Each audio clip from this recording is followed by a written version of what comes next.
তিনি মাত্র গোটা আর্টেক ফিচার ফিল্ম করে সারা পৃথিবীর অন্যতম শ্রেষ্ঠ পরিচালক। তিনি বলেছিলেন ভাবো ভাবো, ভাবা প্র্যাকটিস করো। তো আমি ভাবতে ভাবতে ভাবি এই যে আশ্রম, এই আমাদের যে সনাতনী প্রথার যে ঘটস্থাপন, সেখানে তিনি ঘটরূপী আশ্রমকে তৈরি করলেন নিজের আধ্যাত্মিক চৈতন্য দিয়ে। ঘট তৈরি হলো, এবার তার মধ্যে শ্রদ্ধা, ভালোবাসা, করুণার আশ্চর্য নীর অর্থাৎ জল খেলা করতে লাগলো।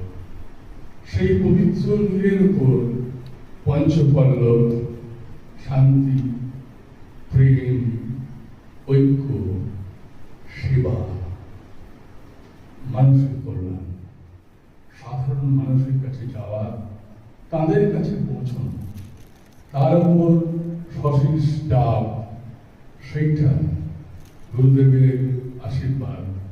এবং ঘটাচ্ছাদনের যে বস্ত্রটি, গামছাটাকে আমরা বলি, সেই বস্ত্রটি হল ভালোবাসা, ভালোবাসা, ভালোবাসা, অসীম ভালোবাসা, অসীম অনন্ত ভালোবাসা। সম্প্রতি বেনারস গিয়েছিলাম মাসান হোলি দেখতে।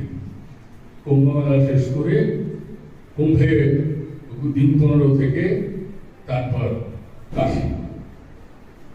মণিকর্ণিকা শ্মশানে অঘররা, অঘরী সন্ন্যাসীরা মানব শরীরের বিভূতি বা ছাই নিয়ে খেলেন মাসান হোলি।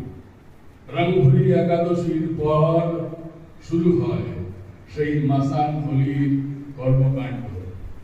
খুব ভোরে যখন বেনারস বা কাশী বা বারাণসী যাই বলুন না কেন জেগে ওঠেনি, তখন সেই মাসান হোলির সেই যে অঘরী বাবারা, সেই যে নাগা সাধুরা, তার পাশে ক্রমাগত জ্বলতে থাকা মানব শরীরের চিতা, সব দেখতে দেখতে আমার মনে হলো এই পৃথিবী, এই নশ্বর পৃথিবীতে আমরা বড্ড আমি করি।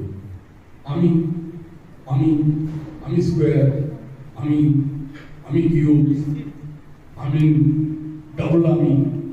ডবল এর মতো আর কি, ট্রিপল আমি, এসব চলতে থাকে আমাদের সাথে। গুরুদেব এই আমিত্বকে ধ্বংস করেছে। নিজে বড় চাকরি করতেন, অত্যন্ত গুরুত্বপূর্ণ পদে চাকরি করতেন,